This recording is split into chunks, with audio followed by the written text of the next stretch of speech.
The boy who killed his twin. If you're here, you already know the truth. Chills longer than any jump scare. Tap subscribe, drop a comment, and steady your breathing, because this story begins with a whisper that shattered a house. Harris County 911. What's the location of your emergency? A boy's voice, thin and strained, slid into the operator's headset. I just killed my sister. The clock was somewhere before dawn in Houston, the hour when halls are quiet and every sound feels louder. In that house, 2 rooms down a dark corridor, 17-year-old Benjamin Elliott stood with a phone in his hand and a sentence he couldn't take back. He told the operator his name. He told her they were twins. He told her he thought it was a dream. Then the call shifted from shock to instruction. Wake your parents, start compressions, count it out, 1, 2, 3, 4, and keep going until help arrives. Footsteps. A mother's voice breaking, a father calling for their son, and then for someone, anyone, to take over. Blue lights rose on the walls outside, turning the rain into a curtain of glass. Medics crossed the threshold, and the house was no longer a home. It was a scene. Benjamin was searched, guided to the back seat of a patrol car, and the family's night was cut into before and after. At the station, the fluorescent hum of an interrogation room met him like a low, unkind note. A detective asked him to start at the beginning, and found there wasn't one. Benjamin talked about a nightmare that felt real, a sudden sensation, a knife, resistance, a light flipped on, panic rushing in with the white glare. He said he tried to stop the bleeding with a pillow. He said he loved her. He said he dialed 911. The minutes on his phone told their own quiet story. Late-night scrolling ending at 4:17 a.m., a 911 call placed 24 minutes later. Between those timestamps lay a void in VU. Investigators would spend years trying to fill. Back at the house, the family waited on answers that wouldn't come. Paramedics worked, offices moved, and the parents, Michael and Kathy, stood in a room that suddenly didn't belong to them. They were told to stay back. They asked to see their daughter. They asked for a sign, a word, a photograph, anything to hold on to. None came. When news finally did, it found them through a family friend, an attorney, with a few terrible syllables arranged into a fact. Megan was gone. In the interview room, the detective kept Benjamin talking. Common technique. Ask about relationships. Trace the ordinaries of a life. He asked about fights. None, Benjamin said. He asked about school. SATs coming up. Engineering dreams. He asked about the knife. A gift from his father that day. A survival blade the boy admired like some kids admire cars. The Elliots, big on camping and gear, had knives in the house. That night, the father had placed one into his son's hands. It would become a detail the family replayed in their minds like a tape with no end. The collapse of an ordinary life invites experts, and they came. A sleep neurologist reviewed Benjamin's nights and pointed to a pattern. Obstructive sleep apnea, quick descent into deep, slow-wave sleep, where parasomnias like sleepwalking can bloom in the dark. It wasn't proof, it was a possibility. That what felt like a dream might have been one. That a sleeping brain can animate a body with unthinkable intent and no memory to match. The doctor believed it. He said there was no motive. The boy's history, gentle, protective, a twin who stood between his sister and the world, fit the defense like a lock. But possibility cuts both ways. Prosecutors saw something else in the same puzzle. They questioned the sleep story. They asked why a knife sat within reach at night. They asked why the 911 voice sound, dead soft, as if not to rouse the house. They asked about memory, how someone who sleepwalks could describe the feeling of a blade meeting flesh. They would bring in a sleep expert of their own who said violence in these episodes is typically defensive, a flail when someone blocks a path, not a targeted act. They would point to the mechanics. Removing a knife from its sheath is complex, deliberate. They would interrogate the pillow, the defense's bandage, the state's muffler. The parents held fast to love and to what they knew of their children. They had a daughter who drew and wrote, who was finding her voice online, who lived with a diagnosis of autism and still found color everywhere.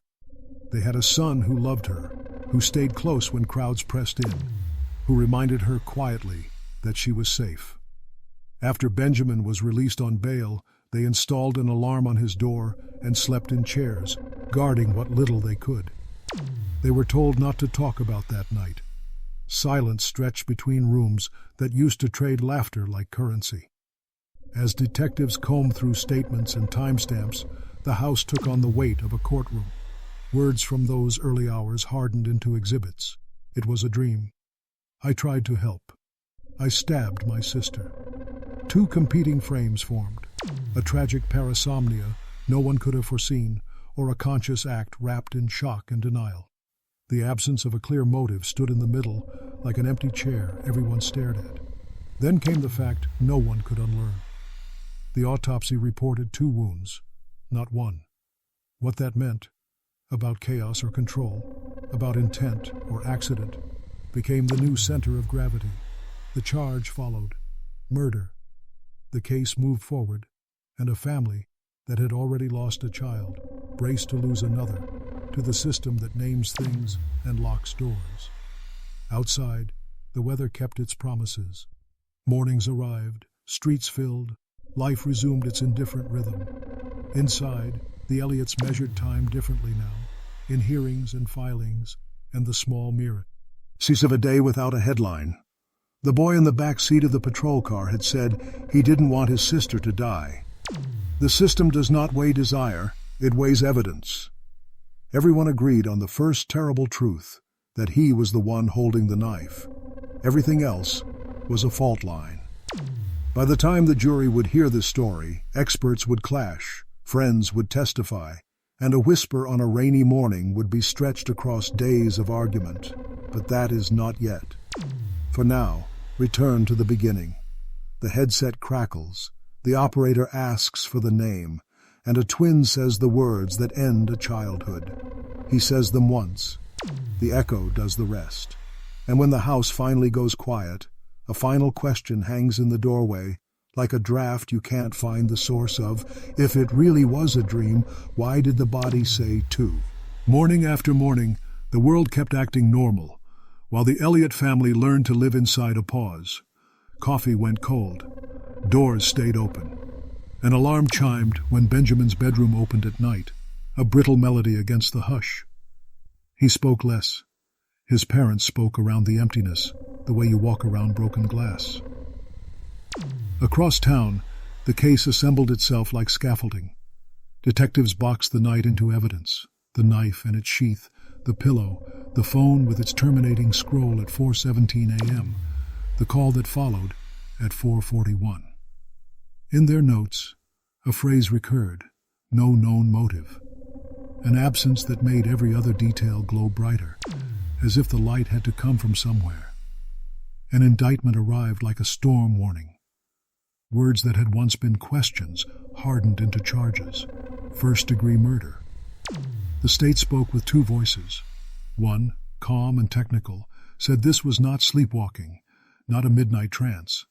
It was intent, measured in steps and actions, unsheathing a blade, moving down a hallway, crossing a threshold.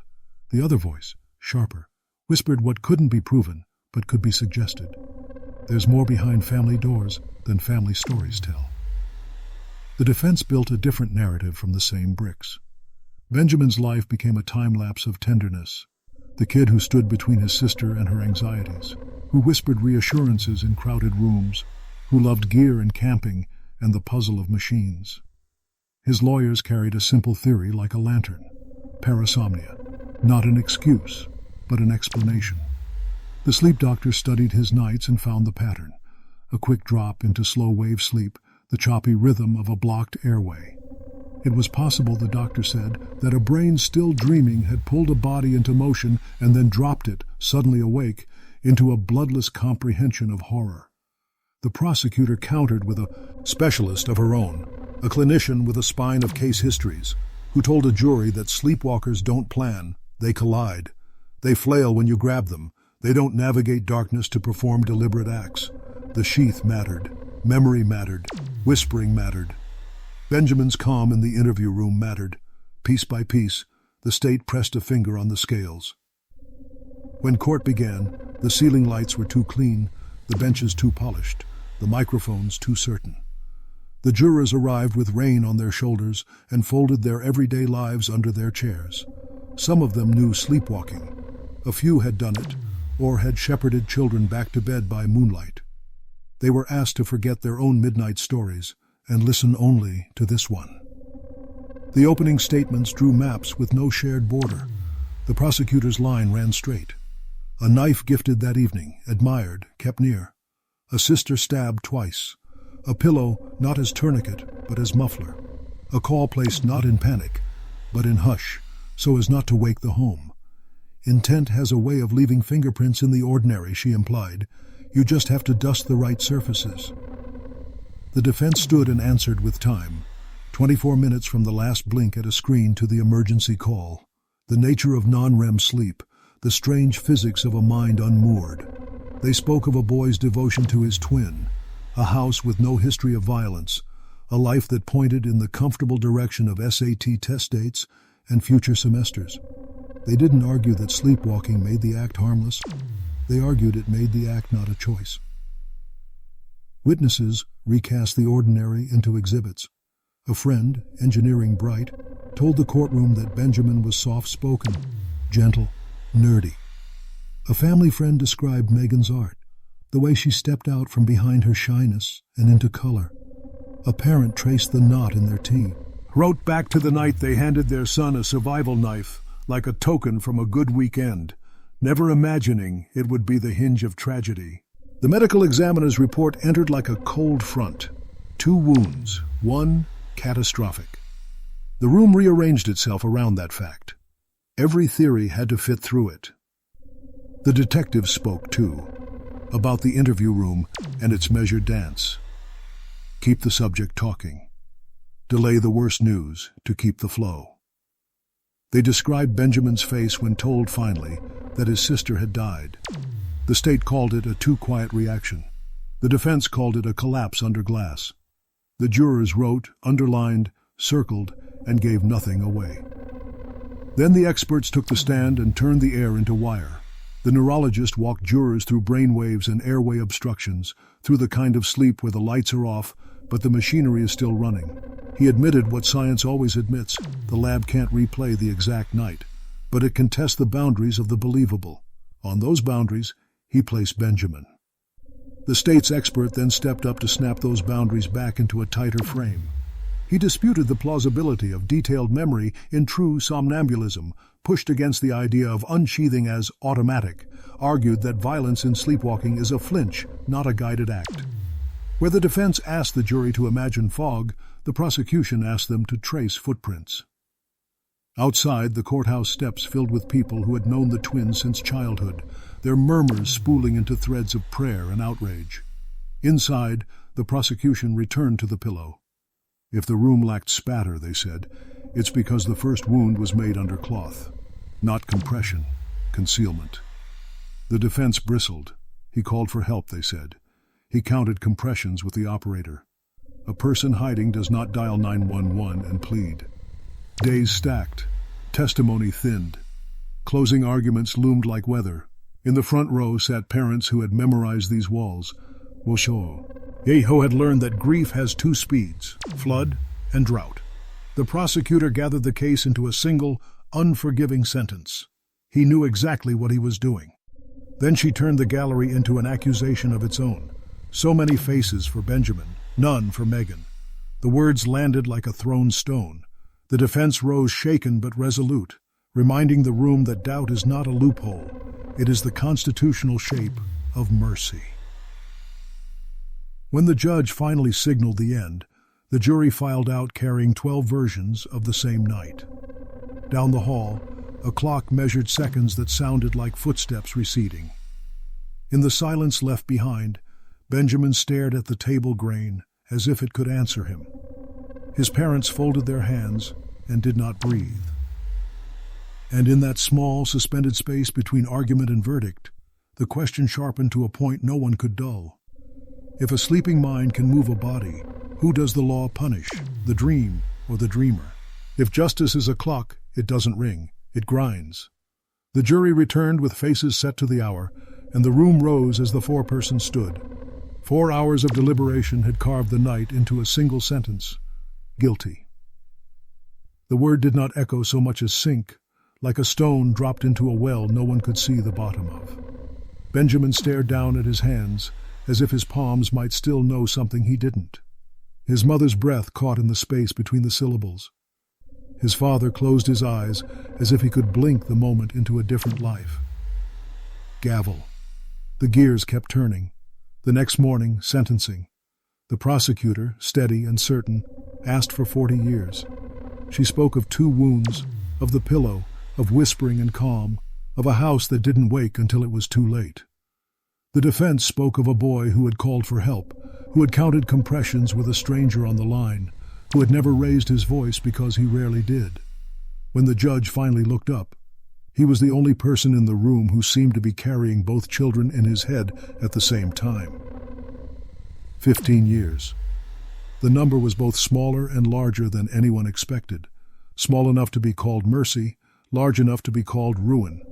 Somewhere near the bench, a juror lifted a hand later and asked the court to consider leniency, an odd coda that trailed the case like a paper ribbon in rain.